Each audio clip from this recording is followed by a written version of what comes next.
theme this month of holistic health was right in sync with my journey. Grateful to be talking about that today because just a few days after I spoke here last, a little over 8 weeks ago, I had major surgery. And it was quite a lengthy, 6-week recovery process with restrictions and no activity and all of that. So I have been on a healing journey, and all is well. Pathology is good, and I'm healing and feeling great and cleared of all my restrictions. But what the beauty of that experience for me was just the healing journey and looking deeper at my own holistic health and how important it is for us to nurture that life within, that life energy of God within. And I got to really look at what am I giving my energy to? And how do I need to conserve my energy right now? Really think about that. What are you giving your energy to right now? And how do you want to use that wisely, for our own health and well-being, if you will? And so reflecting on that geographically, physically, mentally, emotionally, spiritually, how am I nurturing that life energy in body, mind, and soul? And how am I managing that energy and directing it, if you will, for that greater health and well-being? There is under all of creation that life energy that just is that underlying urge to grow, to expand, to blossom, to expand our awareness and consciousness in our lives, if you will. That underlying urge is always calling us forth to growth, and it can't be stopped. We can impede it quite a bit, right? but it's always flowing. That life energy of God is always flowing, and it's awesome. It's powerful. It's potent. It's pure potentiality in each of us.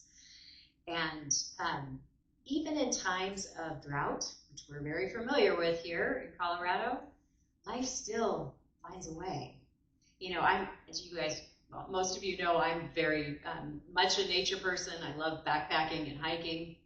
And I can't tell you how many rivers I've sat by and how many hillsides I've sat on where I'm looking at this huge boulder in the middle of a raging river, and there's this tree growing out of the boulder, right? Or this cliff, this sheer cliff, and there's a bush growing out the side of it, right? Life finds a way. It's that urge to grow, and life energy finds a way. But we need to, on our spiritual path, take time to reflect and assess, what have I planted where? Both in my life out here, but also in here. What seeds have I planted that have kind of taken over and expanded and maybe be serving me? And where have I planted them? In my heart, in my mind? Just really assessing that, taking time to pause and reflect. This came up for me a lot this week. My 16-year-old son and I tackled a huge yard project this week. So we live in Lafayette, and the city of Lafayette is encouraging people to get rid of the junipers in their yard because of fire hazards. And I have these 2 gigantic junipers in my side yard. They're like 15 feet in diameter. So we decided, after I had to do some reflection, because to take a growing thing out, I had to reflect on that, because juniper is sacred in a lot of cultures and healing properties. Some of them do. Some of them are toxic. And, I gave some reflection about if that was really mine to do, and decided that as I did my research, I looked at, there's this big, beautiful ash tree that is growing above both of them. And as I looked into the juniper, I saw that the junipers compete for resources, for healthy soil, for water. And it was sucking the life energy out of this big, beautiful ash that was critical to the ecosystem of my yard and the neighborhood. So out it goes.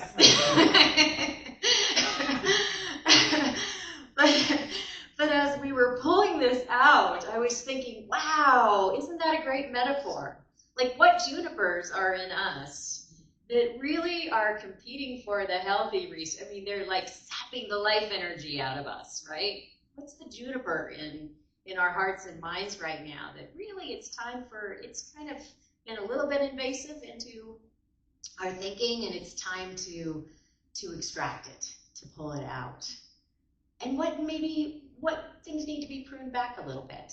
Maybe there's other areas in our inner and outer world. Maybe our activity level is way overscheduled. Maybe we need to prune that back a little bit and look at what's going to be healthy for our body, mind, and spirit. And then came not only removing all the branches, then came digging out the stump, right? That was interesting. 4 hours interesting. But it was really also another powerful metaphor in looking at how the roots spread out, and how some of those are tiny little roots. You know, there's little things in our lives, the irritants, the distractions, maybe from what's important, all of those that grow little roots in our lives and take us away from the healthy things that we need. And then there's the bigger roots, the deeper ones, the trauma, the really hurtful events in our lives.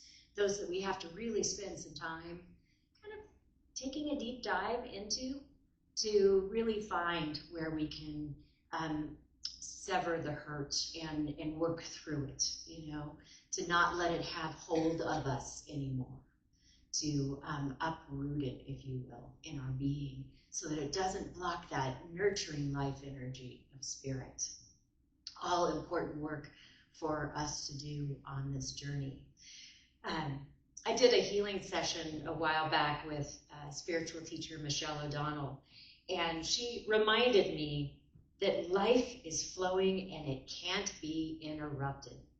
Think of the power of that statement. It's centered in God. Life is flowing and it can't be interrupted. There's no interruption to that.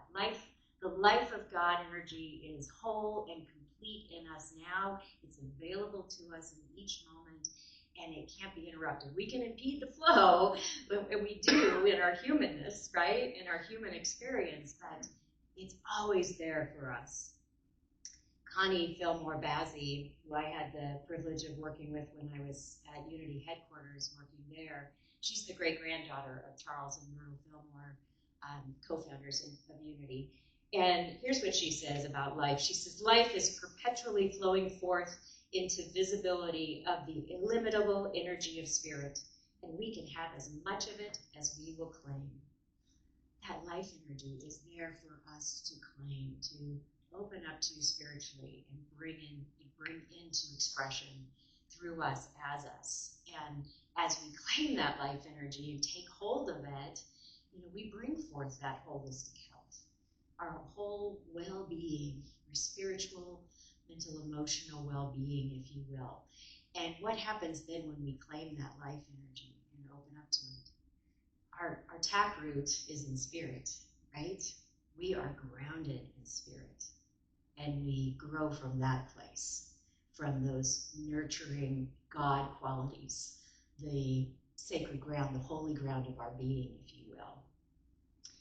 In Paul's letter to the Romans in chapter 8, verses 5 and 6, he describes what happens when we direct that life energy in different ways. So I want to read this passage to you. For those who live according to the flesh set their minds on things of the flesh, but those who live according to spirit set their minds on things of the spirit.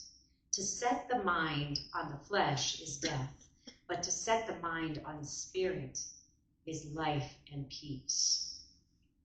So what does that mean metaphysically to us as states of consciousness that we go through on our spiritual journey, right? The flesh is having our awareness, our consciousness, like focused wholly on our problems, our issues, things that trigger us, you know, things out here, you know, the human experience of life from our human perspective. That's focusing on the flesh, is not bringing our spiritual nature to it.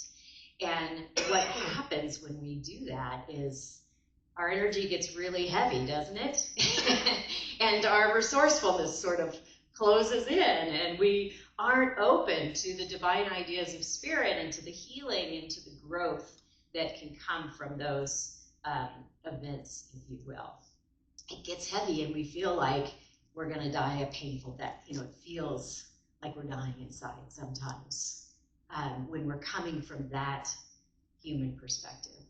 But when we set our mind on things of the spirit, it's creative, right? It's resourceful. It's expansive. It's inspiring. And it leads us to the growth in whatever that situation or circumstance is. You know, whenever we kind of allow our monkey mind to focus on the circumstances and conditions of our lives, then you know, it just gets louder and louder and expands more and more and blocks that life flow because we, you know, make stories up that get in the way of experiencing God in the moment, no matter what that moment looks like. But when we realize that life energy is us, life isn't happening to us, that life energy is us and expressing as us, then we find ways to open to the flow and do the spiritual work to do that.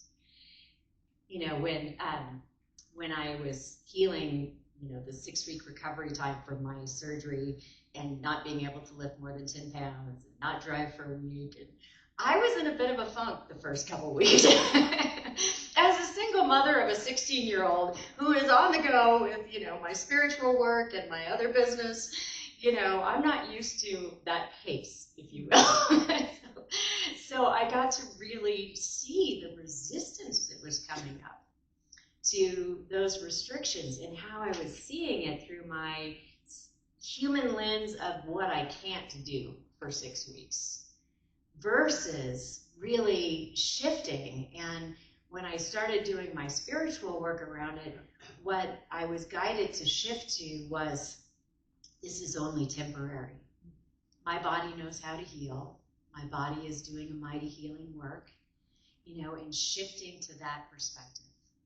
And it's teaching me, I'm learning how to manage that life energy and direct it in positive ways.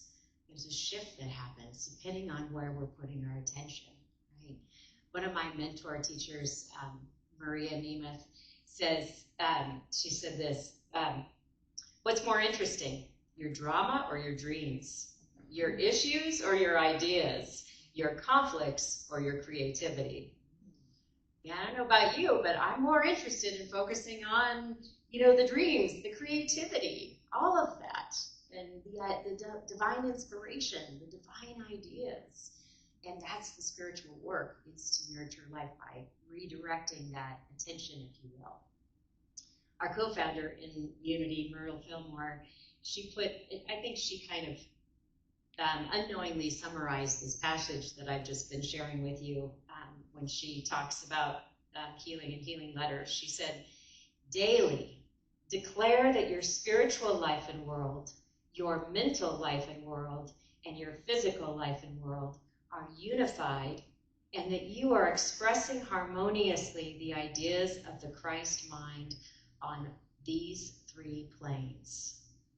Such a great reminder to express harmoniously the Christ ideas, the divinely inspired ideas in body, mind, and spirit, all 3 planes.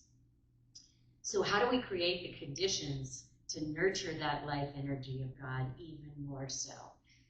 Is anybody curious what's under here? I had to create a little suspense here. Well, we're going to do a little spiritual gardening today, if I don't knock over my pot here. I thought it would be fun to bring some props today, to talk about what we need to do to create the conditions that nurture that spiritual life energy. And first of all, I think we need to put on our God gloves, right? We need to clothe ourselves in that consciousness of spirit where we are really letting spirit guide our hands and our actions and our words, our thoughts, our beliefs, and really coming from that place of being clothed in God, where we have, I don't know about you, but when I'm centered in spirit, I have a much better grip on life, so to speak, loosely. I use that term loosely, but spirit is guiding it rather than my ego, if you will. So once we're kind of centered in that God consciousness, then we get to really take a look at the dreams and the seed thoughts. Now, you might look at this ball and think, well, that's not very pretty. And, sometimes those situations in our lives that we want or need to grow from aren't very pretty. And sometimes, it's kind of how we see it, right?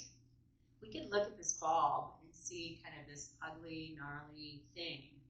So looking at life, we might look at our life and see, I don't know, a job that we're not satisfied with, or a relationship challenge that we think is never going to change, or maybe a financial situation that we're feeling despair around, or a healing situation that we're resentful we're having to go through.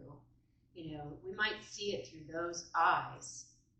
That's really more coming from a victim or martyr consciousness of life is happening to me, right? And that life isn't going the way I want, right? When we're seeing it through those eyes. But we can look at these precious things, these difficult things, as well as the dreams of our lives, and see that this is pure potentiality. This is the power to transform. This is the seed to heal, to transform, to grow, to expand our God expression in the world, to expand our love. It's an opportunity to grow in love. So it's how we see it, right? And then we kind of have to, once we lay hold of these, we have to get really clear on our intention, on what is it that we want to nurture in our lives. What is it that we want to grow? Being crystal clear on that. And holding that life intention, if you will. And then, of course, we need soil, right? Healthy soil. And I look at the soil more as that fertile ground, that holy ground of our being. So, this handful really represents the soil, the healthy ground of our body. So what is it that we need to do for our bodies to make it nurturing and rich for those divine ideas? And what is it that we need to do for our mind to really have this be nurturing soil for this dream of ours, for this desire on our hearts? What do we need to do for our minds? And what do we need to do for spirit? To stay centered, to stay grounded in spirit as we grow this dream of ours. And when we really nourish the soil of our being, then we can envelop this healthy seed, this seed idea, this divine idea that Spirit has for us in ways that we are to grow and to live our lives in a meaningful way. Then we can envelop it in that. But of course we need some water too, right? Water to me represents those purifying thoughts, those life-giving, vitalizing, purifying thoughts of spirit that we need to, nurture and support our dreams with. And we got to give it some light too, right? The light of that Christ consciousness, that God consciousness. Really shine the light of truth on that, and keep our mind and hearts focused on those higher thoughts of truth, shining the light on that dream. And once those are all in place, we have the right ingredients for holistic health, right? We're doing our work in body, mind, and spirit. And then there's the letting go part, right? We got to trust the universal laws, the spiritual laws. We got to trust God and have faith that this will grow in whatever form it's supposed to grow and take place in. nourishing, nurturing life, and then surrendering, isn't it? And that's the divine paradox. We do our work and we take action, spirit-guided action, but then we have to let go and, be open to even greater possibilities than what we imagined planting. Because spirit always surprises us in the most amazing ways. So it's that divine paradox, if you will.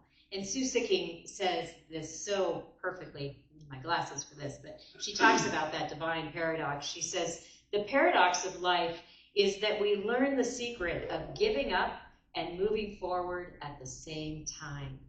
It's a being and a letting go. It's a being and a letting go. Consider the lilies. They do not toil or spin, so to speak. We have to do the work, plant the seeds, create the nurturing environment for spirit to grow through us, as us, and then let go, let God be God through it all. So this week, I'm inviting us to be master spiritual gardeners. And you know that I like to give homework, right? That we all need to we need to work with this throughout the week. So can I ask your help? Now, may I have one of those too? So I have a handout for you all. I can't remember the last time I did a handout in my 20-something years of ministry. But today you have a handout. So, if you could pass it around. So our spiritual homework this week, if you will, is to spend a little time. There is nothing so powerful as writing something down and seeing it in front of you. And so I'm inviting us all to work with this Nurturing Life page this week. You can draw on it, you can write on it, but in the planter, if you will, there's an area for body, mind, and spirit. And I just invite us to spend some time writing down what it is that you are willing to do to nurture the life energy in your body. What is it that you are willing to do to nurture the life energy in your mind?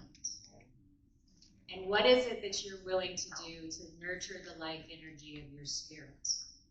I thought this was a little more fun. I'm going to tell myself, you guys don't laugh, but I actually have a self-love, self-care spreadsheet that I print out every week. And I put the things on it that are important in mind, body, and spirit for me to focus on and to spend my time on through the week. And I consciously note when I did it so that I know that I'm accountable to myself for doing the work of mind, body, and spirit. I thought this was more fun than a spreadsheet. And you're going to have your own list on there of what it is that nurtures your body and your mind and your soul and your spirit, because it's different for each of us, right? And maybe putting some affirmations up by the watering cans and the sun. Thoughts of truth that will really help all of this grow. And being really clear what your seed idea is. What is the seed, the divine idea that you're ready and willing to nurture? So have fun with that this week. Let's all become master gardeners of our lives, of our spiritual well-being, and bring forth that thriving, holistic health this week in each of us. And so it is. So let us turn within now for a time of meditation. Just closing your eyes gently as you feel comfortable. Settling into your chairs. Feeling the roots of your being and spirit. Breathing in that life energy, feeling it flow through every cell and atom of your being. Life energy of God. As we take another deep breath in, breathing into those tense places in our body, and breathing out, softening, letting go, nourishing the body.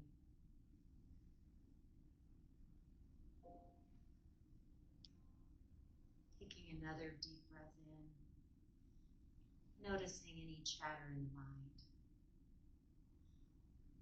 Breathing out, releasing those thoughts that are distracting, to just let them go, gently slip away for now.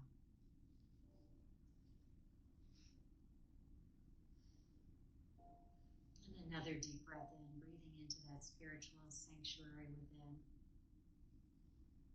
connecting with the wisdom of spirit.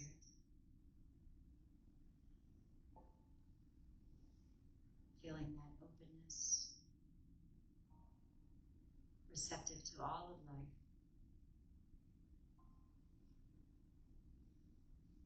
So we take a moment now to rest in that sanctuary, open to the divine ideas and the flow of spiritual life energy within, as we rest in silence.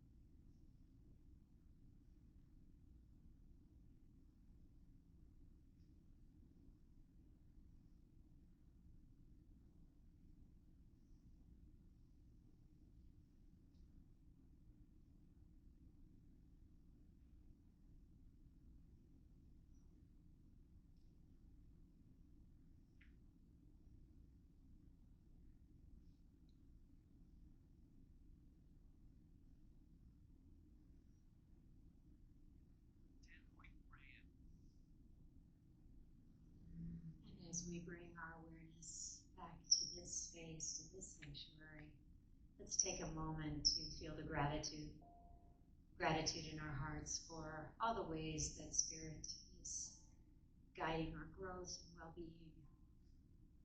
Gratitude for that healing life energy of God that is always available to us. And gratitude for love that guides our way. So for all this, we say thank you, God. Thank you.